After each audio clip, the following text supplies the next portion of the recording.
Market sedang bubble. Bubble ini akan meletus. Banyak orang akan rugi, uang hilang banyak. Dan video ini akan nunjukin Anda buktinya yang terkait, yang membuktikan semua klaim yang sedang saya ucapin. Tujuannya buat apa? Supaya kalian gak jadi korban. Tapi sesudah ngomong gitu, tetap aja banyak orang akan recehin. You cek aja di comment section, pasti banyak yang disagree. Meskipun datanya sudah saya kasih lengkap nih. Nah, belum ya, ini aku ngomong akan di video ini. Tapi begini, aku kasih disclaimer dulu. Apa yang aku ucapin sekarang, ini aku lagi rekam di tengah Agustus 2025. Bukan berarti saya suruh kalian untuk flip bearish jual semuanya sekarang. Saya sendiri dan komunitas kita mesti bullish, tapi bullish hati-hati. Dan you lihat aja, dengan koin-koin yang kita beli, aset yang kita beli di komunitas, kita akan naikin portfolio kita 50% sampai 100%. Hanya hitungan 1-2 bulan ke depan. You lihat aja. So, bukan flip bearish, tapi ini seperti kayak main catur. Bukan mikir satu gerakan ke depan, tapi 2, 3, 4, 5, 6 gerakan ke depan. Saya menyatakan sekarang, market sedang bubble. Bukan cuma satu market, bukan cuma pasar kripto. Banyak pasar. Dari saham, dari equities market.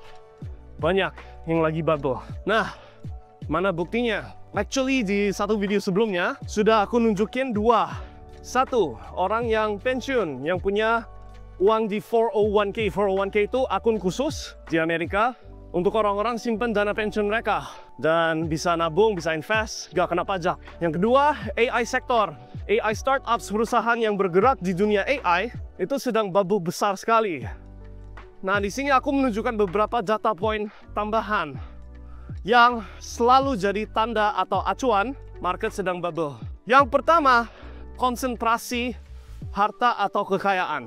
Sebelum market meletus atau bubble meletus, kamu akan lihat konsentrasi kekayaan selalu concentrated di beberapa aset kelas atau performer. So, kalau kita lihat ke dunia saham sebagai contoh, S&P 500 atau Nasdaq yang mendorong pasar selalu naik, sebenarnya cuma 7 perusahaan yang disebut Magnificent Seven atau Mag 7. Ini merupakan perusahaan-perusahaan seperti Google, Microsoft, Tesla, Nvidia, Apple, dan sebagainya. Hanya 7 perusahaan ini, total marketnya mereka, market capnya mereka, itu senilai 32% seluruh S&P 500. Gila nggak itu? 7 perusahaan dari 500 perusahaan memiliki value atau nilai market cap sebesar sepertiga dari sisa 500 itu. Itu yang namanya concentration, dan ketika ada konsentrasi kekayaan seperti gitu, itu udah tanda ini lagi bubble. Kedua, lending. Bubble itu selalu ada karena ada yang namanya satu, prinsip refleksivitas. Ini sudah aku pernah bahas di konten channel MyStack sebelumnya, juga di live call di komunitas VIP. Kedua, karena ada kredit. Kredit atau utang itu sebenarnya kalau di dunia barat kita sebutnya leverage. Leverage itu sesuatu hal yang kalau bagus, bagusnya super bagus, kalau jelek, jeleknya jadi super jelek. Gitu loh. Leverage itu menggandakan hasil apapun. Hasil bagus digandakan, hasil jelek digandakan. Nah, ketika kredit terlalu risky, itu tanda bubble. Nah, riskinya di mana saat ini? Munculnya di dua. Satu, selisih lending rate-nya itu loh. Antara, ini aku misalkan institusi yang memberikan pinjaman. Rate yang aku bayar ke yang setor deposit, dengan rate yang aku kasih ke yang mau pinjam, semakin tipis. Nah, itu artinya dari sisi bank, risk makin besar. Oke? Kedua, lending practice-nya sendiri makin risk on. Resikonya makin besar. Nah, munculnya di mana? Munculnya di sektor yang namanya private equity. Kamunya mungkin nggak tahu apa itu private equity. So, di dunia keuangan, kamu bisa sebagai institusi mencari, saham apa yang bisa dibeli di bursa saham atau di saham yang perusahaan TBK, oke? Tapi ada opsi lain untuk invest ke perusahaan yang belum terdaftar secara publik, belum IPO, belum apa-apa. Nah, institusi yang spesialis membeli akuisisi dan naikin nilainya perusahaan-perusahaan gini, itu yang namanya private equity. Nah, sejak 20 tahun terakhir, sektor private equity ini berubah dari sektor yang sangat niche dan kecil menjadi multi-triliun dolar sekarang, oke? Kok bisa seperti begitu? Well, praktisnya mereka itu praktis yang sangat profitable untuk mereka yang bergerak di private equity, tapi ini bahaya secara kredit. Caranya gimana? So, let's say aku private equity, aku lihat ada perusahaan yang bisa dibeli, ini belum IPO, perusahaan ini setahun menghasilkan bersih 10M. Aku akan masuk dan bilang, oke, aku akan beli perusahaan kamu 5 kali lipat profit bersih kamu setahun. So 10M kali 5, 50M. Udah, beli. Nah, udah dibeli, belinya nggak cash. 80% pinjaman dari bank, 20% aku ambil dari dana-dana investor atau dari kantong sendiri. Oke? So, PT ini udah dibeli. Sesudah dibeli, aku mau dapat duitku balik, bayar investor kalau perlu atau apa, dan cash out secepat sebisanya. Oke? Caranya gimana? Gampang.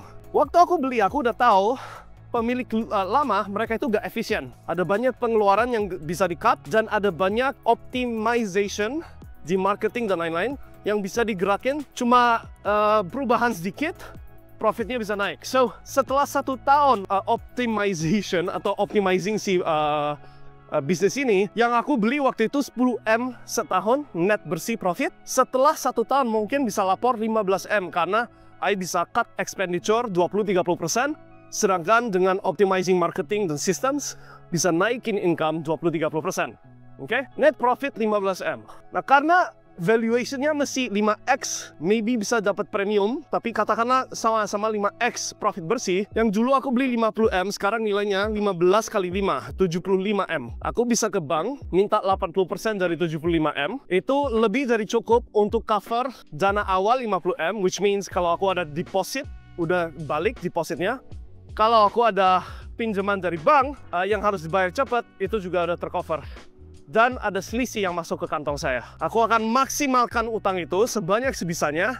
Dan kalau perusahaan itu mati, ya udah, aku udah profit, aku udah lari. Perfectly legal, gak melanggar hukum. Dan karena private equity gak muncul di media, gak dilapor, gak diaudit. Karena private, itu kan masalah internal, paham ya? Nah, udah paham gambaran itu, bayangin, ini dilakukan over and over and over again. Private equity masuk beli perusahaan yang sehat, di-optimize profitnya, masukin utang sebanyak sebisanya biar bisa cash out duit yang bebas pajak karena sifatnya pinjaman, bukan income. Itu resepi untuk bubble kan? Betul nggak? Ini udah berjalan 20 tahun sistem itu. So, bayangin bubble ini udah seberapa besar, oke? So, itu data point kedua. Lending, pinjaman duit, udah makin risky, resiko tinggi. Yang ketiga, data point yang selalu menandakan bubble, itu dari sisi inflation dan resesi. Dua hal ini berkonflik. So, sisi Federal Reserve atau Central Bank atau kalau di Indonesia BI, itu jadi paradoks. Kalau mau menjaga inflasi terkontrol, interest rate atau suku bunga harus tetap tinggi. Kalau mau menjaga ekonomi nggak masuk resesi, suku bunga harus diturunin. Nah, kalau kita lihat ke Amerika, semua orang setuju inflasi lagi problem. Ya, Donald Trump bilang nggak problem, tapi realitasnya it's a problem. Karena inflasi yang official 2%, tapi nanti aku kirim ke editor gambar yang menunjukkan official inflation 2%, tapi harga beef 1 tahun kemarin sama sekarang udah beda 50%. So, inflation is high, walaupun Donald Trump nggak mengakui. Oke? Tapi si ekonomi global dan ekonomi Amerika jelas-jelas menandakan resesi. Dari segi unemployment, dari segi produktivitas, dan lain-lain, semua lagi susah. So, ini jadi paradoks. Federal Reserve gak bisa ngapa-ngapain. Naikin suku bunga, problem. Turunin suku bunga juga problem. Gitu loh. Ini semua faktor yang menunjukkan kita itu lagi bubble. You mau setuju gak setuju, ngaku gak ngaku, mau skip, mau swipe, kita lagi bubble.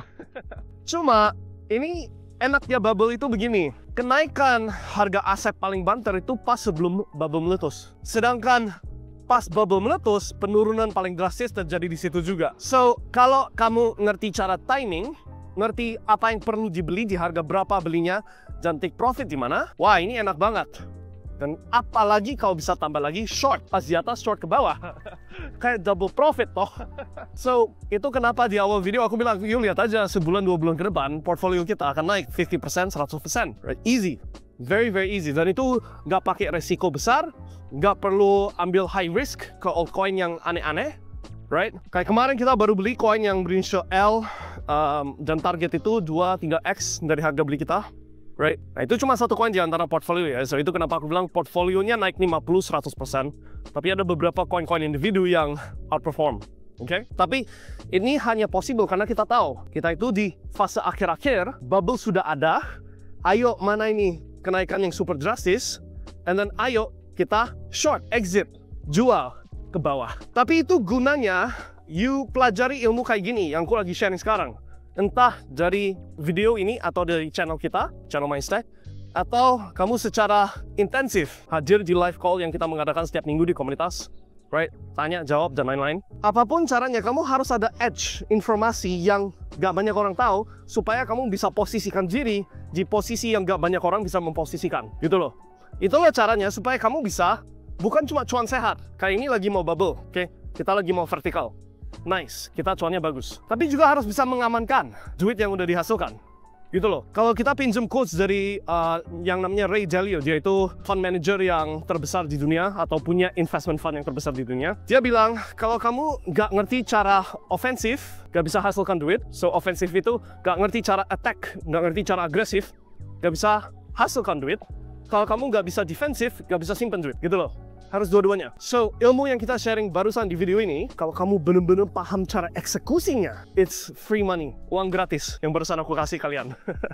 Datanya jelas, logikanya jelas, timingnya jelas, tinggal eksekusi. Tapi untuk Anda yang, wah, tapi eksekusinya gimana? Ya maka kamu harus lebih dalam pikirannya, oke? Lebih intensif belajarnya, dan harus ngerti. Kalau kamu, beginner, ini pesan saya, setidaknya pelajari dulu risk management. Itu yang paling penting. Kalau kamu beginner banget, pelajari, entah dari pembahasan dan pembelajaran kita di komunitas, atau dari mana, risk management nomor 1. Oke? And then setelah itu, mikirin soal, timingnya gimana, apa yang perlu dibeli di harga berapa, bla bla bla. Seperti yang udah kita share. Oke? Share itu bukan cuma di komunitas, di channel juga ada, right? But itu yang akan terjadi sebentar lagi hitungan bulanan. Oke, you akan lihat semua yang barusan saya ucapin di video ini. Kita ada di bubble, sebelum bubble meletus, kenaikan paling banter. Sesudah bubble meletus, penurunan paling tajam. Dan dua-duanya kesempatan cuan, kalau ngerti cara cuaninnya. Oke, so itu dulu data point yang saya berikan. Semoga masuk di otak kalian. Yang aku nunjukin itu semua data yang real anyway. So, you setuju gak setuju, it's fakta. And kita lagi cuanin dua arah ini. Tinggal kamunya mau ngapain pakai ilmu yang barusan di-share. Semoga kalian bisa cuan ya. Sukses selalu. Sampai jumpa di video berikutnya. Dan salam sukses. Bye.